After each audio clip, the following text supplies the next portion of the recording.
Good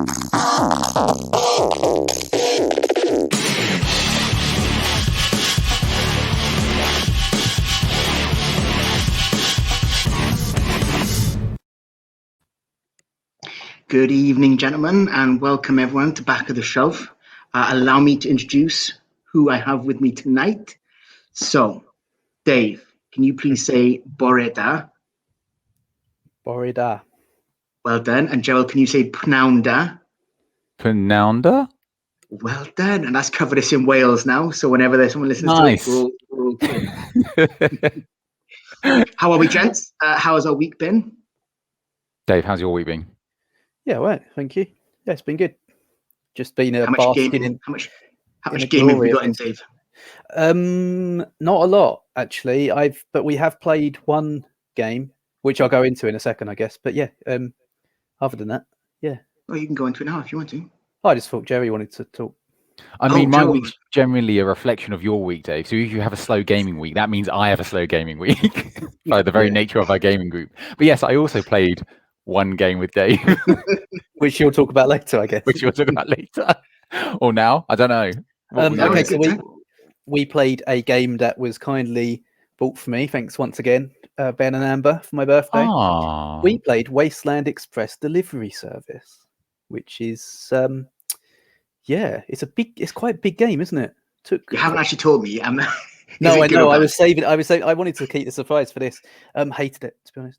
No, we played it from start to finish, from literal setup to end of game was about 2 hours 40 minutes. So take away setup and explanation, that's probably 40 minutes easily. You know, although the insides of the game are amazing because they're all in these trays that are all pretty pre-set up in many ways, explaining where everything goes on the board, then explaining how those things work, and then explaining the game took a little while. But yeah, it's a really nice pick up and deliver game. Surprisingly, no player combat, which I was expecting, but that's an optional rule, which I think if we played again, we might try, because I think what we found of it is, I really liked it. I really liked a lot about it. I liked the change in economy in the game's really clever, where you buy something and then demand goes down, so the price of it changes. Whereas if there's more stuff available, it goes up. More stuff. You just said if we play it again, is it? Sorry, I didn't mean to say if. What I meant was, when we play it again, we might try the optional player. What I meant was, if we decide with the same group to play it again, we'd maybe try the optional rule, because I think you need to know this game to really enjoy it. And I think we had a good first game and I really liked it. I'm looking forward to the second game more, because I know having all the rules down will make it so much better, because there was quite a lot of flicking through. Gerald hasn't moved in about 5 minutes, so did you enjoy it, Gerald? I don't imagine anyone has. They're probably listening attentively to Dave's explanation. Every word. Yeah, sorry, Jerry, because you're as an outsider to it who didn't know the game at all before, because I had to learn it and everything. What did you think? It was not what I was expecting. It was a lot bigger than what I was expecting. I mean, I should have expected as much, because the box is huge. First thing that's is obviously the production values are phenomenal. Just like from the artwork to the actual miniatures, the tokens, love it on the table and everything. I thought it was going to be quite a basic pick up and deliver, or at least comparable to the other pick up delivers that I played, like Broom Service and Black Fleet. I thought it was going to be something more akin to that. It felt a lot more sandboxy than that. There was so much more to do in that game than just simply pick up deliver, which kind of took me aback. And I think that's also why it was a much longer game, because I wasn't prepared for the amount that you could actually undertake in the game, which is great. Yeah, I loved it for that. Well, just to go over it really briefly, you have to complete contracts in the game, and the idea is you complete 3 what are called priority first class contracts, and once somebody completes 3, that's game over. But you've also got other contracts in between, so you're always doing something. You've always got a goal, and there's shared contracts, like 3 shared contracts that everyone's trying to do, and also secret contracts. So it kind of, you're always doing something, and you never quite know what everyone else is going for. And so that instantly adds like a complexity onto it. But there's also events that come up every round. So once everyone's had their 5, it's all action selection. Once you've had your 5 turns around the table, then an event comes up and it might change the state of the board. Like we had one where some depots closed down, so the economy changed. So things became less or more valuable. And then we also couldn't go to those places anymore. So if we were trying to deliver there for a mission, we couldn't all of a sudden. So it's things like that that really affect the game. So there's quite a lot of randomness to it, but in a fun, I found it really fun. I liked how random it was. I refer to those as organic markets. I do like organic markets. It was an organic market. Can I just say, just to summarize, get this over with. It is probably, in terms of theme blended into a game, it's one of the best, in terms of base board games that are like 2 hours or so. It's probably one of the best implementations of a theme I've ever seen, because the theme drips throughout. It is through everything. There's no getting away from what you're doing and what the theme is. It's there constantly in your face in a really, and it's stunning as well. It looks like a really nice comic book. It definitely looks good. When that game was released, you look and think, "Oh, I want to play that game. I want to get my hands on that game. I want to be in that game." I want to be in that game. Well, when you're in the game, it does feel good. David, ask me how my gaming week went. Hang on. Just before that, can I just? No, it's too. You're done now. Jerry, what did you think of the theme? I love the theme. For those of you that don't know Wasteland Express, the theme is very Mad Max. It's a post-apocalyptic future where you're running around these Mad Max-esque vehicles, Mad Max-esque characters trying to deliver ammunition, water, and food supplies around to these. Just like Mad Max. I like to think of it as Mad Max crossed with Kevin Costner's epic film, The Postman. Oh, yeah. You can say Waterworld there. Not epic. No, not Waterworld. God, I think I've seen The Postman like 5 times as well. I don't know why, but I've watched that movie so much. I've only seen it once, heard it was rubbish, and I watched it and thoroughly enjoyed it. I kept watching it. I can't get over how good that film is. I do not know why people don't like Waterworld. I absolutely love Waterworld. Fantastic, yeah. Love Waterworld. I haven't watched it in a very long time, but I recall seeing it a few times in the cinema. Do you know why? I think it's because when it was made, it was the most expensive film to date, wasn't it? And there was a lot of hype behind it when it came out, wasn't there? It's Kevin Costner as well. He's a bit full of himself back then, but I love that film. Anyway, sorry, we're not a film. Thanks for asking, David. My gaming week was pretty good. It was okay. Thanks. We played Pan Am. Have you played Pan Am? Oh no, but I love the look of it. Good things about Pan Am. Looks very snazzy. Really, oh my god! I had tried to learn the rules. I was playing with Kelly and Amber. Oh man, there are some rules in there which are so hard to get my head around, and I was trying to explain them to them. I just wasn't doing a good job. But once I got the rules down and we got across, great game. Really enjoyed it. I don't even know what the kind of general mechanic of that game is. Is it like a network builder? So what? Yes, kind of. But then there's Pan Am. So you are little regional airlines trying to build up. It's set in the 1920s, whenever Pan Am was. You build up regional airlines, and then Pan Am is the one that's buying up your regional airlines. So you kind of want them to do it. So it's kind of like a choir. So you want to have some. But Pan Am buying up your airline is pretty good. It's good for you. Great, well done. Okay. And you could buy bigger jets. I know the jets come out in the 1950s, 1960s. Really good. I really liked it. Do you think commercial flight started in the 1920s, Ben? Because I'm concerned.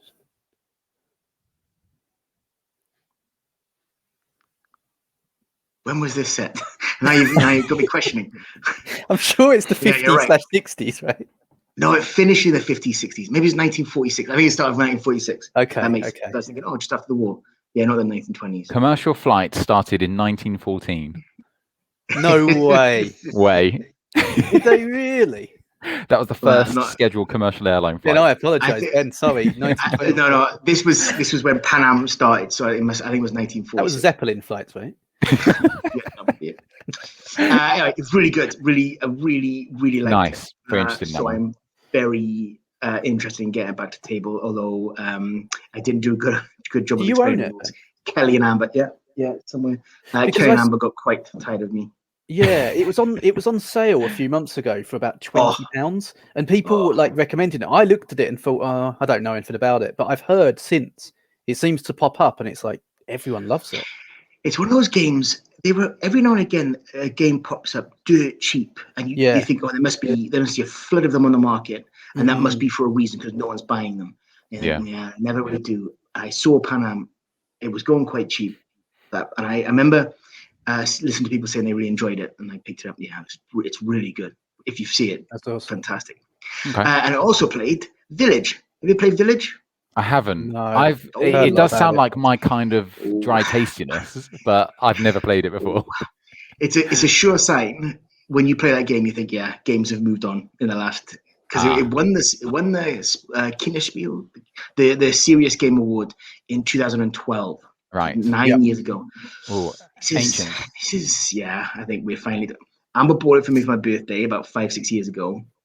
We get it out at least once a year because I was like, oh yeah, we should try this game. And she said this time, literally halfway through the explanation of the rules to the new person, she's like, oh, why are we doing this again?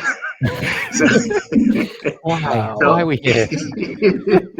So I think it's time for it to be shuffled along. Not a great game. Pretty monotonous. So okay. Oh, man. Yeah, there you go. Yeah, wasn't successful, that one. There you go. Okay, moving swiftly on. So thanks for your weekly update. This week, for the people tuning in, we are going to talk about one game, and we are going to dig in or have a good old sort out of this particular game. I want to emphasize it might not be a game that we all enjoy, but it's a game we've all played and we've all had deep thoughts about it, and we would like to explain to you why we love it and why we would recommend it or not recommend it. But before we get to all that, time for some jiggery pokery. Run title card, Dave. Oh God, you sent me by surprise. So playing your game. Get ready, everybody. Okay. Get ready.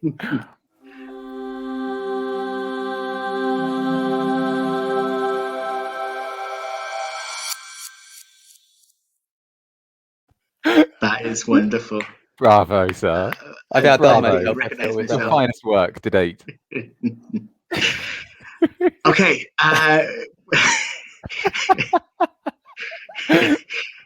Very good. Yeah, it's thrown me a little bit.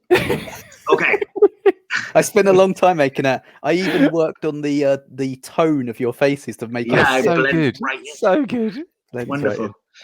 Okay, the game this week. Oh, were you in there, David? I didn't actually see it. I obviously spotted myself and Gerald. Were you in there? Were you the guy in the background? Let me run it again. Please tell me you were looking over your shoulder. Not.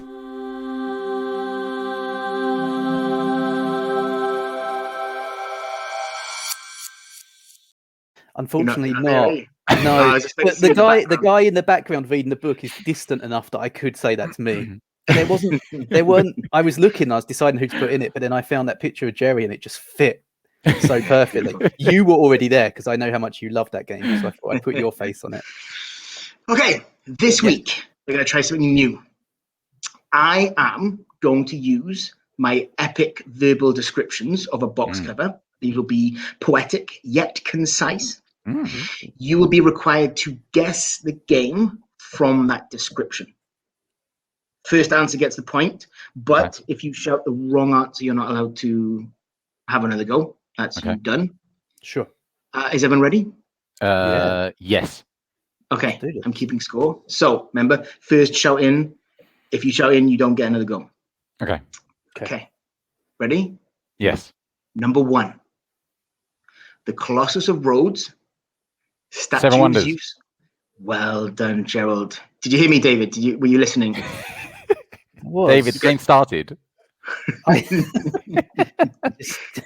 7 Wonders. Did you get it? Isn't it? 7 Wonders. Okay. That was an easy one to get us warmed up. I warn you now. Easy. I was still, no, forget it. I'm not going to make excuses. Okay. Number 2. An arid, moonlit landscape. A monstrous annelid rears up to attack its human tormentors. What? You know what an annelid is, right? Mm. Oh, dear gentlemen. I won't admit it if you don't. Jerry. No. Yes, sure, an annelid. Yeah, of course. An annelid? Is it like a spider? Is it like a spider who does data and stuff, analyzes? Was someone not paying attention in year 10 biology GCSE? In a while, Ben. An annelid? Yes. An example of an annelid would be a earthworm. Oh. Terra So below? shall I read the instructions again? An arid, moonlit landscape, a monstrous annelid rears up to attack its human tormentors. Oh, I did have a guess then. Am I allowed to play still? Oh, I didn't actually hear you. So it's not cryptid, no. I'm even though I said a Terra below, I'm pretty sure it's June. It is June. Well done, Gerald. I didn't actually hear you say Terra below. Sorry, I did throw in a guess. I'm not too sure I can have that point because I did shout out Terra below. No, but I didn't guess in between, right? So it counts. Oh, okay. Okay, fair enough. We'll do that. Oh, it's all very civil this evening, isn't it? I'm after that little title card that I made. I'm very calm. Yeah, you don't care about anything anymore. The music, the angelic. Okay, nice. Yes, carry on. Okay, number 3. A man and woman climb out of their river valley on their way to hunt and gather.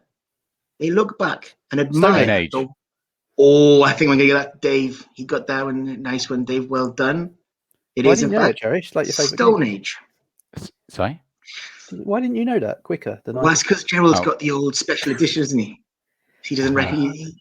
It's all snowy and pretty. Standard. It is. That is a lovely edition of the game. Okay, right. There's nice 3 easy ones to get you going. Here, we're going to step this up now. Okay. Test some serious board game knowledge. Or annelids to come. Yeah, a bit of particle physics coming. Okay. A snowy, wooded area. A Native American peers from around a tree trunk, an armed musket held in his hands. He wears a blue coat and snowshoes on his feet. Oh, man. Oh, a few acres of snow. Well done, David. Oh, well I done, knew that, and I kept having 1754 Conquest in my head because of last week. I was thinking 17. All I could picture. Good one. Well done, David. That's a good one. I thought it'd be the hardest one. I want to play that game. Yeah, I want to play that as well. That was actually one of the first games I got out when I got to board gaming. I found it quite cheap on eBay. It was one of the first games I tried to teach Amber. Disaster. That was before I'd really thought about these things. Didn't really understand the rules. Got out, started playing. She got so angry. Never again. No, Mackie Cora all over again. Yes. Okay, question number 5. There are 10, by the way, so we're halfway through. It's 2 apiece. Okay, number 5. A red-jacketed pipe smoker experiences shock as his head explodes in a mini nuclear event. Modern art. Oh, I was just about to say done, that. Gerald. Excellent knowledge. Excellent knowledge. Oh, I was ready for that one as well.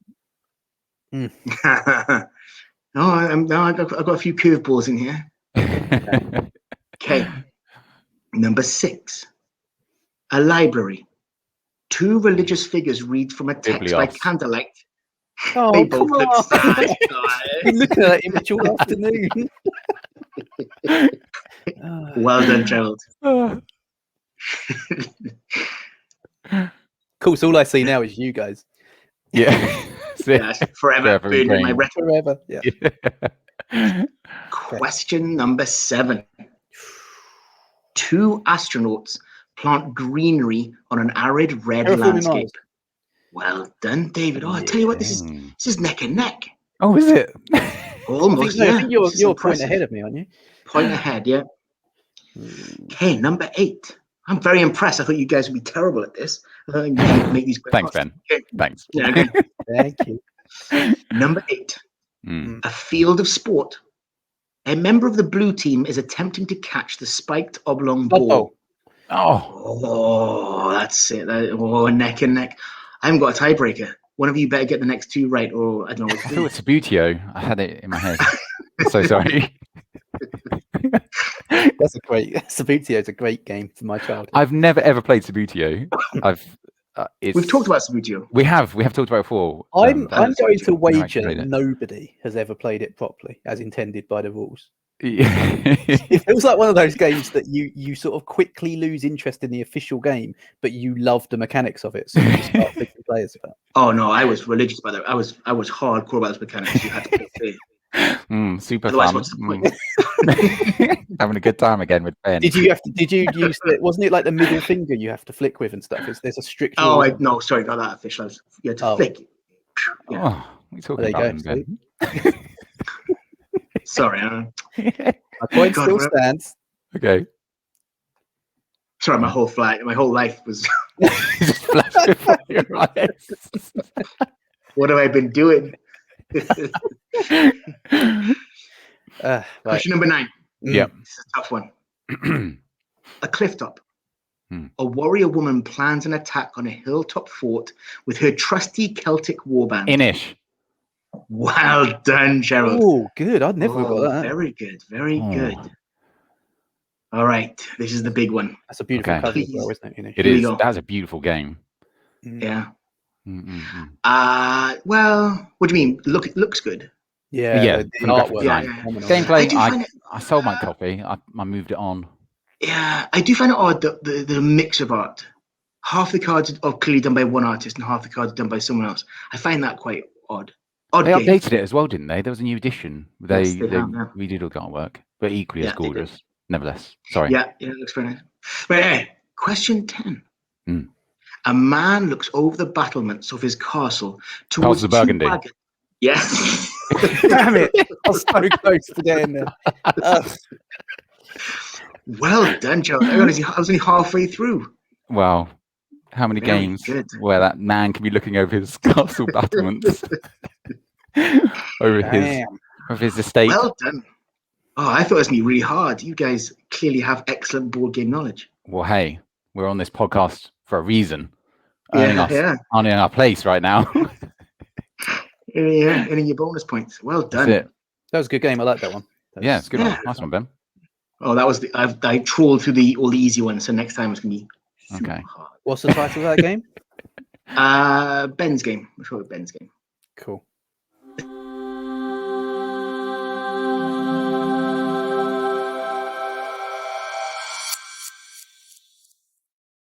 For those of you listening to this as a podcast, you can't possibly appreciate, literally can't appreciate, you haven't seen it. So good. The way Jerry's face blends into that picture, it looks like your face is normal. It's like I've only added Ben in. That's what it feels like. It's so natural, such a natural fit. If I'd had a bit more time, I would have tried to make Ben's face. I think Ben's face looks lit up by the candle. I like it because he looks surprised, like he's been caught on camera. Oh, hello. Just here, hanging out in the old biblios, holding his candlelight. Love it. I'm so proud of that. It's very good.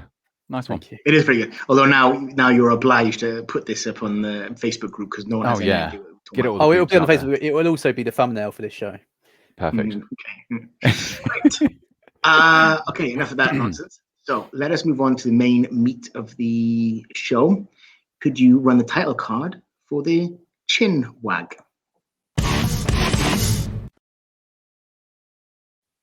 Thanks, Gerald. Pretty short. Okay. So today we have that was a bit less impressive, that one. Oh, okay. Move on. So today we are going to have a right good chin wag about a game that we have talked about several times. Yes. In the past. I don't think we've ever really got into it. We've only sort of touched on it. Today we're going to have a real good sort out of this guy. The game is Ethnos. So if I just give you a little background about it. It was published in 2017 by Simon. We say Simon or come on, Simon, by Simon Games. Simon. I think they've gone back to Simon. They became come on for a while. Because they realized what they were doing. God. Yeah. Simon Games. Yeah, agreed. Designed by Paolo Mori, who I think we can all agree we are all massive fans of his stuff. 100%. But he is a what? You're not? I said 100%. Oh, 100%. I love Paolo Mori's games, yeah. Yeah. He does some fantastic games, but he's also a bit I would say he was a little. I want to say not normal. He's not quite the same as most board game designers in that most of his games don't have expansions and don't have, there's no. He sort of produces one game, then he's sort of done with it and moves on, which we're going to talk about today. Ethnos is one of the best examples of that. Wait, what games was Paolo Mori done? He did a game called Dogs of War. He did Libertalia. He did Blitzkrieg. Oh, I like Blitzkrieg. Yeah, he does them and sort of moves on. He's a funny one. But his game, I love his games. Love his games. So Ethnos is probably the most accessible of them. And we are going to have a little chat about this one. So we're going to broke it up into some vague areas. We haven't discussed this before, so this will be interesting to hear what you've said. Mm-hmm. Let us start then, right at the start, with the very first thing you will see on the Ethnos game, and that is the art from the box cover all the way down into the components. David, what do you think about the art of Ethnos? Well, just for people listening, I'm putting some images up on the screen as we talk about this. I really like the cover to the box, for the box, sorry. I think the cover is probably the best piece of art in the game. I've got it here on screen. Look, it looks incredible, and when you see this on a shelf, it looks very traditional, right? It looks like a real sort of, say, like 90s, early 2000s kind of design. That artwork, very sort of Lords of Wall Street. I mean, like very D&D kind of esque, Warhammer kind of thing. So yeah, in terms of the box art, I really like it. The art in the game is fine. It's good. Well, I know we've discussed this before, and look, I'll put the cards up. The art is good. The images are really nice. So yeah, I'll say that for now. I'll withhold further comment because I think it links into later things. But yeah, on its own merits, the art's great. Well, did you know who does the art? No. I know who does the art. Who does the art, Gerald? John Howe does the art. John Howe. Now, who is John Howe, Gerald? John Howe is an extremely famous Canadian artist who is actually probably most well known for being the lead conceptual designer for Lord of the Rings. I had no idea. I did a little bit of research today. He is insanely big in the fantasy art world. But he's also done stuff like, he obviously did The Hobbit as well, but he's done stuff like Pan's Labyrinth as well. Wow. I've totally forgotten all the other films he's done. If you have ever seen a illustrated book of Lord of the Rings, you have almost definitely seen John Howe's art. And I didn't actually realize how big he was. I didn't realize how ubiquitous he was in that whole scene. I had little idea because I thought it's a little about, he's obviously great. I didn't really know who he was. Yeah. Second point, little bonus point for a gold star. This would have been the tiebreaker. I did have a tiebreaker for a gold star.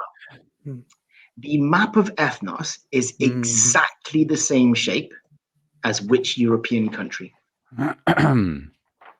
It is exactly the same shape as Spain. Have you seen Spain? You think that looks like Spain? Let's just do it as David, what did you do at secondary school? Adelaide, Spain. I was simply looking at it and thinking, I don't know, so I'm going to go for guess, even though it clearly isn't Spain. All right, then, fine. Outside of Catalonia, there you go. Is that recognised as its own country? Yep. I'll give you a clue. I live quite close to this country. Is it? I have no idea. Even looking at it now, I have no idea. Is identical Netherlands. to the map of Slovakia. Yeah, Slovakia. Oh. That's what I meant. Why is that? I have no idea. No one really knows why. Again, another thing I found out today. Is Paolo no one has any idea. from Slovakia? No, I don't think so. I think he's from Italy. Yeah, I'd imagine, but wonder maybe, I don't know. No one really knows why. But maybe the graphic designer is or something. John. No one really knows. No, he's the artist. So. It's different beasts. So yes, John Howe, very famous Lord of the Rings artist, did the art for the box, the cards, and the internal components of the game. A true annalid of his field, if I'm using that correctly. When in Rome, David. When in Rome. Yes. Gerald, what do you think about the art? I think the art's probably the best thing about this game. It's also, I would say... Okay, that's it. We're done. I was just about to... Jerry's got nothing I think it's phenomenal. Gerald, I was just about to take a mouthful of tea. Calm yourself. The best thing about this game? I think it's absolutely gorgeous. But it's also one of the, what's the word? Felonious parts of the game. In that the artwork is so awesome. It's so great. And obviously the box art, which I love. I think it's got wonderful box art. I think the cards look great as well, but as you can see on the screen now, if you're watching, Dave just moved on, but nevertheless, it's kind of hidden on the cards by these massive borders, which obviously have a very important part to play in the actual gameplay. I love the artwork, but hey, I'm a big fan of fantasy artwork and Lord of the Rings. So can I just, what Jerry's saying is why I kind of held off further comment. I think Jerry's right, the art is amazing. It is hidden by the graphic design of the cards and stuff, and I think that's where the disparity is between the graphic design of the game and the artwork. The artwork on its own is phenomenal, but I don't think the graphic design does it any favors. Well, that's going to lead nicely into our next little talking point, which is the components. Now, before you go off, this is, to me, a weird clash between the art and the graphic design. The board, the chips, the card borders themselves are a particular style, like quite bright, bold colors. And the art, the pictures of the species or whatever they are, is quite subdued and quite dark and quite toned down. It's weird clash. It creates a strange feeling. It's like they haven't really communicated at all with each other about how to make this. It's such a strange mix. Well, I think on the flip side of that, they could have communicated very well to make it much easier for gameplay, because, well, if you haven't played Ethnos before, the color of the cards is associated with the different regions of Ethnos, or the different kingdoms, and so you're collecting those sets so as to gain majority control in those different kingdoms. And so by ensuring there's a clear distinction between the artwork and the kingdom colors, it's going to make gameplay a lot easier. So I can see kind of why they've done that, but you're right though. Even the board itself, the map itself, where it's a lot brighter, the colors, because the artwork is very serious. It's not like small world fantasy. It is very much akin to Lord of the Rings or Magic the Gathering fantasy. It's dark 100%. Fantasy stuff. But it really, I get what you're saying, because it's the map is so bright and colorful and happy looking, and and especially the dragon cards. It's very serious business going on those cards. It's an interesting contrast, but I see why, from a practical point of view, why that's been done.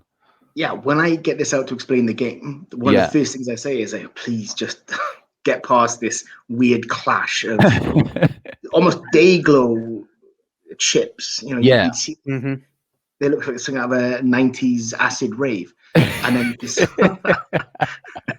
Tolkien-esque grim dark fantasy. So the first thing I say is, please don't dig too hard into that. Let's just go with the game. It was one of the first thing that those chips are so bright as well. So, Gerald. Yes. You know this game well. Could you sort of touched on it, could you give us a rules explanation? Not quite the length of David's, just a nice, concise. Well, Ethnos at face value is an area control game where you're vying to gather these broken bands of fantasy creatures like orcs and skeleton warriors and giants, and you're trying to unite them so as to conquer the land of Ethnos. And the gameplay itself is very much like Rummy, in fact, where you're collecting sets of cards. This can either be cards of the same creatures, or it could be cards of the same kingdoms. I've talked about the colors of the cards beforehand. And on your turn, you're either going to draw a card or play a band of warriors or band of creatures. And in playing this band of creatures, you're going to then place a chit on the board associated with the kingdom that the colours associated with, or I think that's how it's generally played. And you place a chit on the board, and whoever's got the most chits or plastic tokens in those regions at the end of the ages, I can't remember how many ages there are. Is there 3 ages, depending on the player count? 3 ages. You will gain points. You also gain points for the size of the warbands that you play, which will be calculated at the end of the ages as well. And the final thing is the creatures in the game, or the different factions, they all have individual powers. So in playing your warbands, you'll play 1 card on top, and that's going to be your warband leader. And depending on its affiliation, you're going to have a special power that will kind of break the rule of the game. So, for example, a very simple one is, off the top of my head, is it Giants? Where if you have a warband that's the largest warband that's being led by a giant, you get a special giant token, which will give you an extra 2 points or something, which you can add That's to. correct. Yeah. So, I mean, we'll talk about that later, but that's generally the game in the nutshell. Are there, for the first game, are there any races that you don't pick? If you accidentally randomly, because I should point out, there are actually 12 different factions you can play with. There are no humans, are there? No, I don't think so. There are no centaurs, humans. elves, dwarves, skeletons, giants. There are 12 you can play with. You only ever play with 6 at one time. So this adds a level of variety. So are there any, when they come out of the 6, you think, oh yeah, it's a bit too much for the first one. Let's tuck that away. Do you know what? I think because of the amount of times you've played Ethnos, I've used this game quite a lot as a gateway game, and I'm pretty sure the rulebook suggests tribes to use in your first game. So I'm not too sure. I ignore that. Oh, okay. I'm not too sure I've actually played all of the tribes before. I can't for life of me think, for example, like what trolls do and stuff like that. Oh, I know we played random last time, but actually they've been relatively easy. I've not played any difficult tribes. The one I always try to, the orcs are a little bit funny to explain. I usually leave those until we've played a few times. Right. And wizards are a little bit odd. I try to avoid those ones a little bit. Isn't the orcs like you have a separate board for some of them, don't you? So like I know the merfolk have one. Giants do, so the giants have that token, and the orcs then don't you have your orc separate board, and you've got to fill out the board with 1 token in each space kind of thing, and that will give you the victory points. Oh, I love that. That's cool, man. I usually because I'm halfway through explaining things, I've said things that, I'm trying to keep the gamers on side. I've used the words merfolk and winged folk, and they're looking at me. I love that. I'm assuming you read the rulebook fluff that goes with each of the tribes when you have them selected for the game. Obviously. Give a bit of life to it. Yeah, so it's a set collection or area majority. Obviously, and the warband leader can break a few rules, and there's a few little sideboards going on. But the core rule, the one thing that Gerald didn't really mention, on your turn, you can only do one thing. And I feel that this is the key part of this game. You can either take a card or lay a warband down. That's it. This game is so fast. Often, if there's 3 or 4 people playing the game, the turn will come round to that person. They won't even realize, oh God, it's my turn again. It is so fast. And this, I feel, is one of the biggest strengths of this game. Yep. It is incredibly quick. People are involved almost constantly in the game. I've never had a game so fast. Even Ticket to Ride can slow down a little bit. And this is probably, I would compare this, the closest game to this in levels of complexity and involvement. I'd say it's around Ticket to Ride levels. This is lightning fast compared to Ticket to Ride. Yeah. I do consider it one of the strongest elements of this game. I remember, sorry to interject, Ben, but I remember that because it's so simple and you only have that one action to undertake in your turn, I remember it threw us the first time we played Ethnos, because I was so taken aback how simple it was. I was convinced that we were playing it wrong. It can't be this quick. We must be missing something with regards to like how you're creating the warbands or something, because I couldn't get my head around how quick the turns were going. And even the whole ages, suddenly that dragon card pops out, the second dragon card, and then the era's over. I was really shocked at how quick the gameplay is. But hey, it's phenomenal. I love it for that. Well, the other great rule, and Gerald just touched on the day session a couple of times, the game is played in 3 ages, and each age is over when a third dragon card is turned over from the face down deck, and you draw the third dragon. And that adds an element of excitement because you're all in it together. When the first dragon comes out, here it comes. Second one comes out, and then every time someone turns over a card, everyone's super tense watching it get turned over. That is a delicious rule. I love that. That is the ridiculous levels of tension just turning over a card because everyone has their plans in place. They're waiting to pull off their move. Someone turns over that third dragon card. Disaster. And what's awesome about that is and I mentioned it before, playing the warbands themselves at the end of the ages, you score points for the size of the warbands. And so when that dragon card does come out and you've been trying to save up because you really want that whatever 7-strong warband, you're suddenly on tenterhooks like, I'm not too sure I'm going to make this now because that dragon card's going to pop up. Am I just going to try and am I going to go for it and try and get the big war? Because there are big points, the warbands. I remember thinking this when the first couple of games, I didn't realize how powerful it was to actually save up as opposed to just going for the area control element. So it was like, do I go for these massive warbands and get those mega points at the end? Or am I just going to try and get those extra couple of chits? Because the other important rule in the game is that the warbands, I always find it really hard to explain this one rule, but depending on the chits, the amount of chits that you have or plastic tokens you have in those areas, your warband has to exceed the plastic tokens already in play. So, for example, if your first token that you play on the board, your warband only has to be 1 because you have 0 tokens on the board. And then if you had 5 tokens on the board, your warband has to be a minimum of 6. You always have to exceed that so you can put your plastic token on top, which they stack deliciously, I have to add. I love that in the game. Very tactile. I love the clinky, chippy sound they make. So, yeah, going back to the dragons. Not when you tip the box on the side and they all tip that's like a whole nother talking point, the insert, isn't it? Because actually on face value, the insert's wonderful. Everything's got its little spot.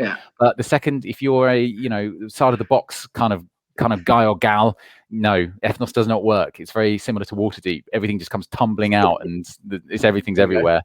But, and you got to open it. Yeah, look at that. Look at it. Delicious.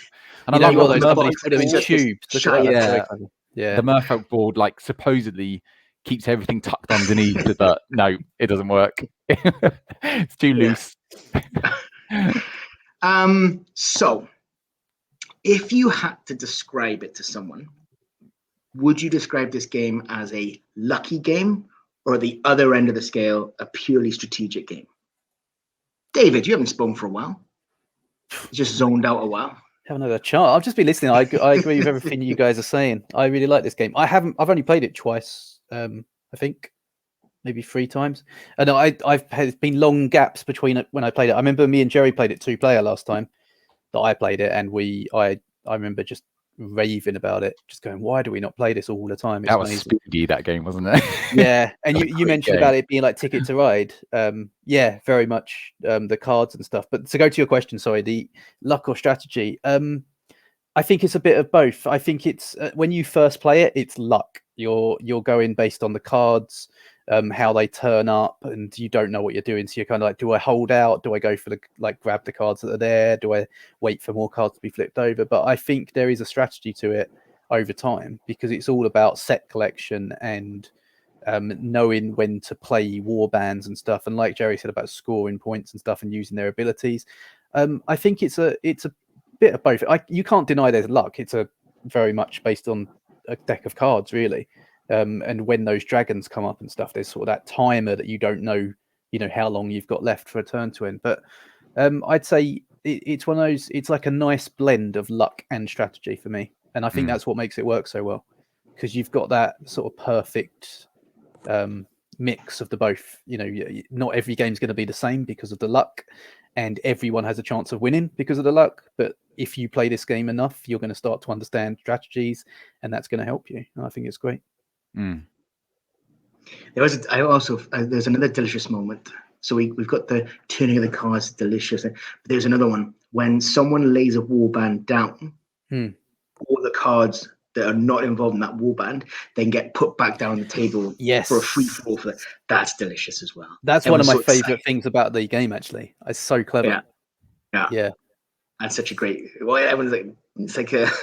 Yeah, all the stuff you had in your hand is revealed, and everyone gets a chance to pick at it before you come back around vultures. To you. Yeah, absolutely. Right. It's like you want to play your merfolk, but you've got a couple of giants in there, and Jerry's giants are growing. Do you want to give him the giants, but you can't wait because the dragon's going to come? Oh, just wonderful. Yeah, Gerald, luck or strategy? I agree with Dave. I echo that completely. It's a wonderful balance of both. In that, like you said, you have that face down deck, and that's obviously where the luck comes through because you're not entirely sure what you're going to be drawing. That can be mitigated from when someone does play a warband and they have cards remaining, so you can take from the face up deck. I think a lot of the strategy for me comes from the race abilities, like these kind of rule breaker abilities, and deciding which character or tribe rather of Ethnos is going to be your warband leader, and utilizing their powers to maximize your effect on the board, or obviously the size of the warbands in some cases. I think that provides a wonderful element of strategy to I really like that, otherwise actually. Like a lucky card draw.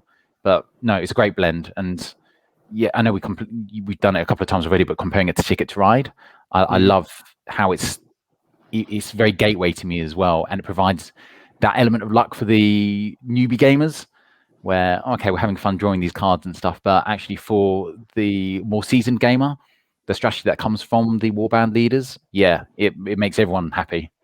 Another credit to Ethnos, I think. Agreed. If you had to give one downside, what would it be? One little negative, one thing they could have done maybe a little better.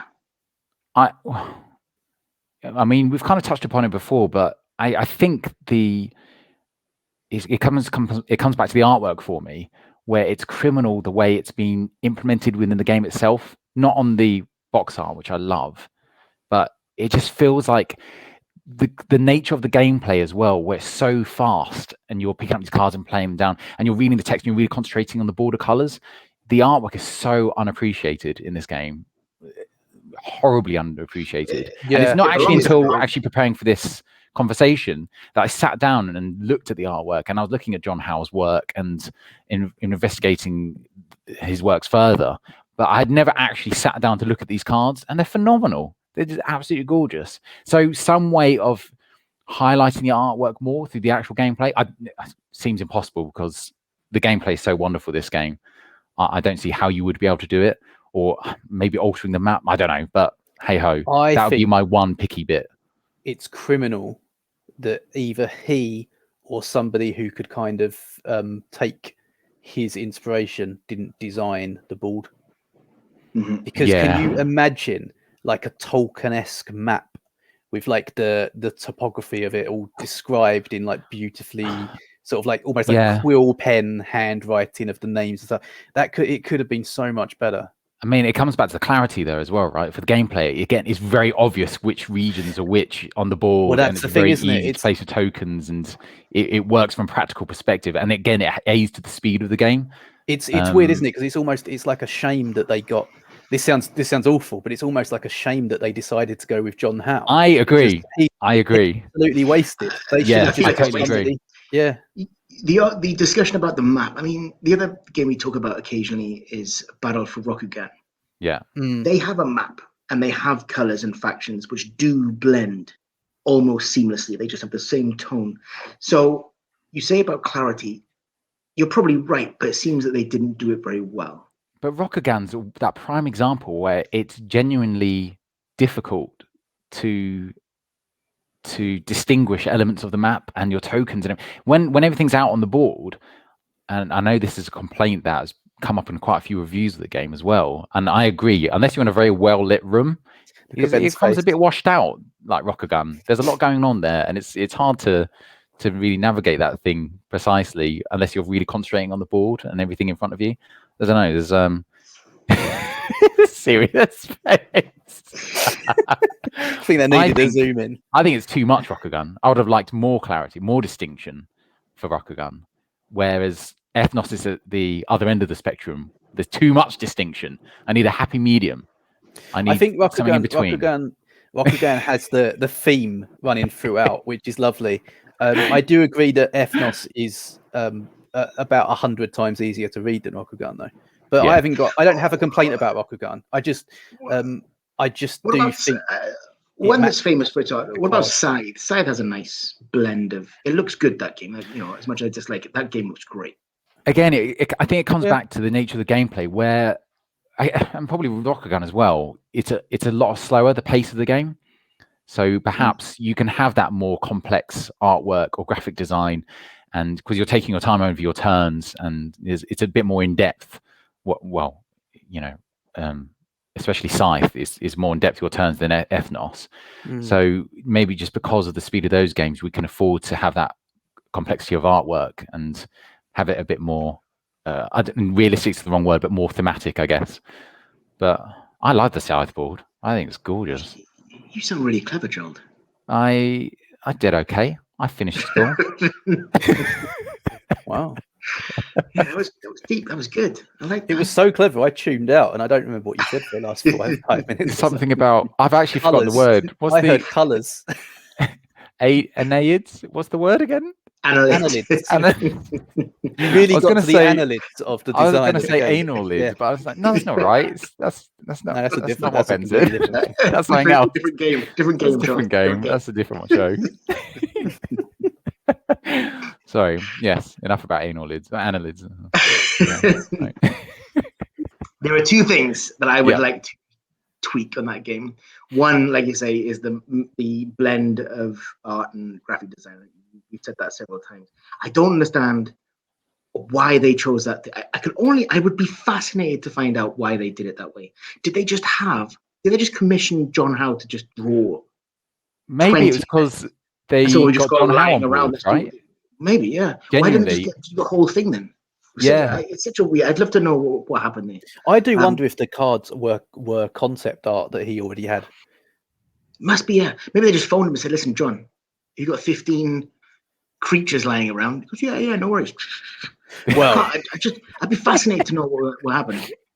As a fellow artist who's nowhere near his, I wouldn't even. No, dare, come on, Dave. Don't do that. Wouldn't even deign to speak of myself in the same tone. Come on now. But if he was a smart guy, he would say, "No, I haven't got any. It's going to take me at least 6 months to do."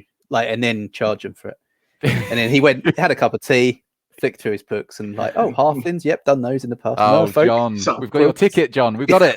We know what's going on. Hey, we've got the inside track. Yeah.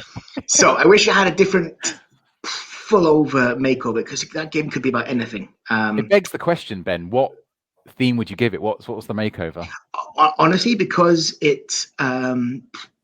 I was into people talk about why they use money so often in games like Monopoly. I think it's because people understand money. Victory points, we forget, is quite a new concept to some people. So money, so anything based around money, a business. We've talked about this before. Yeah, we have. Yeah, we have mentioned it. Yeah, buying and selling houses, or villages or towns, town planning, anything. And I had money, sort of real life. I could sell this game so much easier if it was something like that. And the other thing, you mentioned this earlier, and I've only just realized because I played a game with two guys who, I think one of them actually counts cards just naturally, and the other was very serious about it. Fun. And he honestly thinks that's how everyone plays games. And I said, "Oh right, yeah." Said, "What are you doing?" He's like, "I'm counting all the cards and points on the board." So oh my God. What are you doing? You're not doing that. I hope you said to him.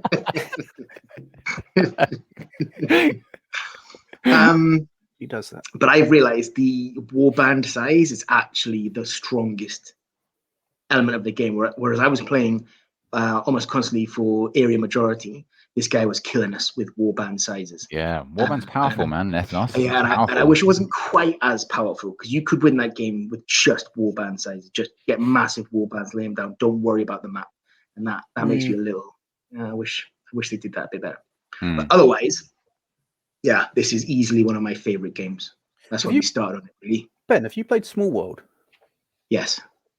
Because the more I think about this game, the more it feels like this is a serious version. This is like Small World for Eurogamers. That's what this feels like to me. What's a Euro game, Dave? A Euro game would be something, in my mind, without any luck based in it. You just said you had luck in this game.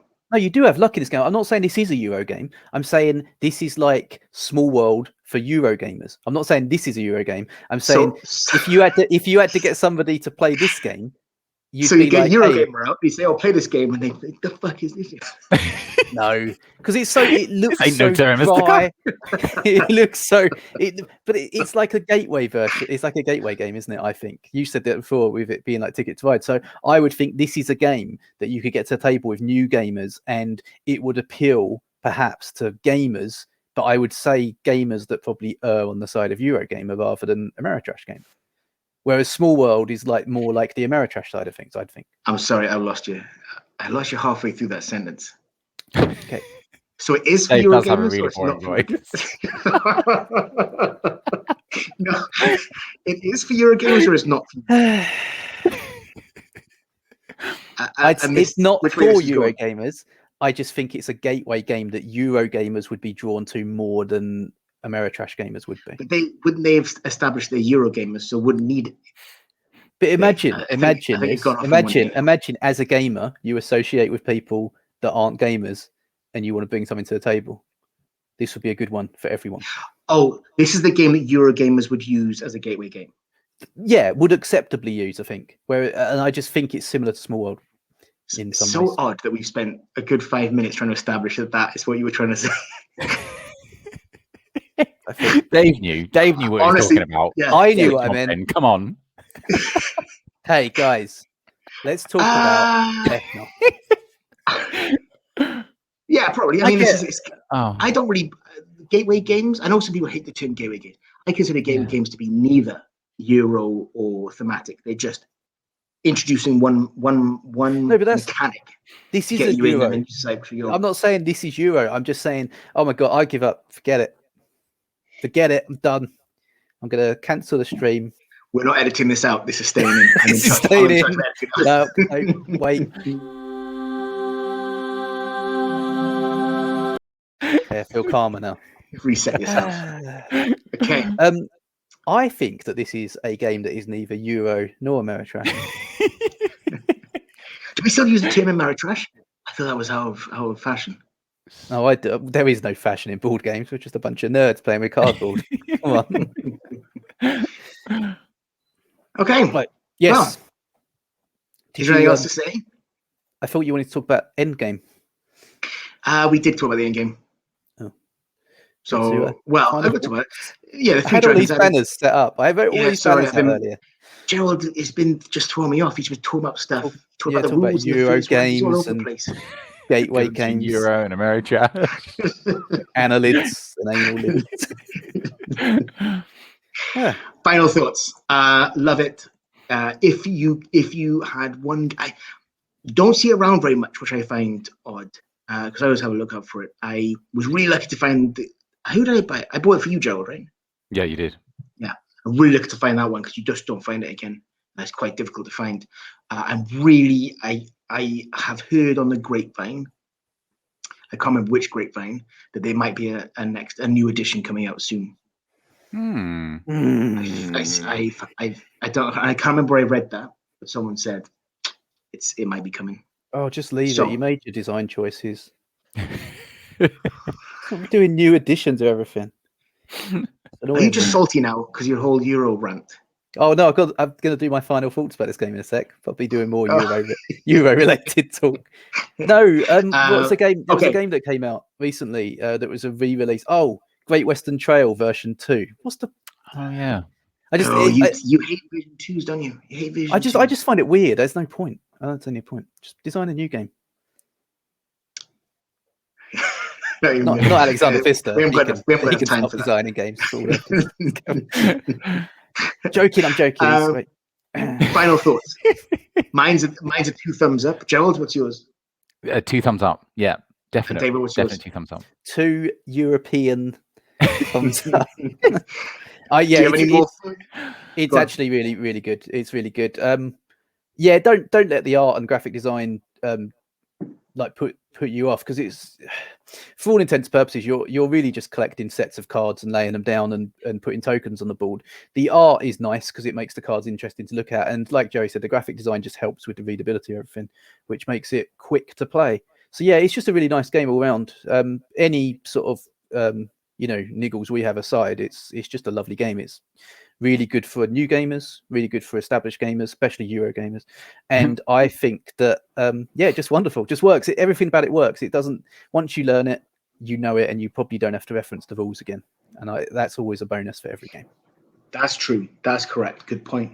Yeah. And a lot of the rules are on the cards, aren't they? So, that's always good as well. Yeah, good point. Finally. I made one. I made one, guys. All right, we're approaching the hour mark, so that's probably a good time to call it a night. So I hope you enjoyed this. Chin wag. We've officially called it chin wag, although it's not getting good feedback from my closest and dearest.